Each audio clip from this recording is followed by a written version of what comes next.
एक आवाज। एक बार की बात है, राजा बलि समय बिताने के लिए एकांत स्थान पर गधे के रूप में छिपे हुए थे। देवराज इंद्र उनसे मिलने के लिए उन्हें ढूंढ रहे थे। एक दिन इंद्र ने उन्हें खोज निकाला और उनके छिपने का कारण जानकर उन्हें काल का महत्व बताया। साथ ही उन्हें तत्वज्ञान का बोध भी कराया। तभी राजा बलि के शरीर से एक दिव्य रूपात्मा स्त्री निकली। उसे देखकर इंद्र ने पूछा, दैत्यराज, ये स्त्री कौन है? देवी, मानुषी अथवा आसुरी शक्ति में से कौन सी शक्ति है? राजा बलि बोले, देवराज, ये देवी तीनों शक्तियों में से कोई नहीं है, आप स्वयं पूछ लें। इंद्र के पूछने पर वे शक्ति बोली, देवेंद्र, मुझे न तो दैत्यराज बलि जानते हैं और न ही तुम या कोई अन्य देवगण। पृथ्वी लोक पर लोग मुझे अनेक नामों से पुकारते हैं, जैसे श्री, लक्ष्मी आदि। इंद्र बोले, देवी, आप इतने समय से राजा बलि के पास हैं, लेकिन ऐसा क्या कारण है कि आप इन्हें छोड़कर मेरी ओर आ रही हैं? लक्ष्मी बोली, देवेंद्र, मुझे मेरे स्थान से कोई भी हटा या डिगा नहीं सकता है।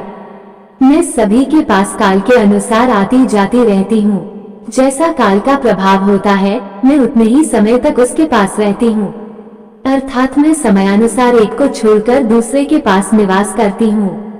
इंद्र बोले, देवी, आप असुरों के यहाँ निवास क्यों नहीं करती? लक्ष्मी बोली, देवेंद्र, मेरा निवास वहीं होता है जहाँ सत्य हो, धर्म के अनुसार कार्य होते हों, व्रत और दान देने के कार्य होते हों। लेकिन असुर भ्रष्ट हो रहे हैं। ये पहले इंद्रियों को वश में कर सकते थे, सत्यवादी थे, ब्राह्मणों की रक्षा करते थे, पर अब इनके ये गुण नष्ट होते जा रहे हैं। ये तप उपवास नहीं करते, यज्ञ, हवन, दान आदि से इनका कोई संबंध शेष नहीं है। पहले ये रोगी, स्त्रियों, वृद्धों, दुर्बलों की रक्षा करते थे, गुरुजन का आदर करते थे, लोगों को क्षमादान देते थे। लेकिन अब अहंकार, मोह, लोभ, क्रोध, आलस्य, अविवेक, काम आदि ने इनके शरीर में जगह बना ली है। ये लोग पशु तो पाल लेते हैं, लेकिन उन्हें चारा नहीं खिलाते, उनका पूरा दूध निकाल लेते हैं और पशुओं के बच्चे भूख से चित्कारते हुए मर जाते हैं। ये अपने बच्चों का लालन पालन करना भूलते जा रहे हैं। इनमें आपसी भाईचारा समाप्त हो गया है। लूट, खसोट, हत्या, व्यभिचार, कलह, स्त्रियों की पतिव्रता नष्ट करना ही इनका धर्म हो गया है। सूर्योदय के बाद तक सोने के कारण स्नान ध्यान से ये विमुख होते जा रहे हैं।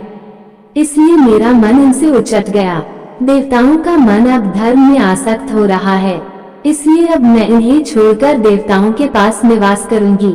मेरे साथ श्रद्धा, आशा, क्षमा, जया, शांति, संतति, धृति और विजति ये 8 देवियां भी निवास करेंगी। देवेंद्र, अब आपको ज्ञात हो गया होगा कि मैंने इन्हें क्यों छोड़ा है। साथ ही आपको इनके अवगुणों का भी ज्ञान हो गया होगा। तब देवराज इंद्र ने लक्ष्मी को प्रणाम किया और उन्हें आदर सहित स्वर्ग ले गए।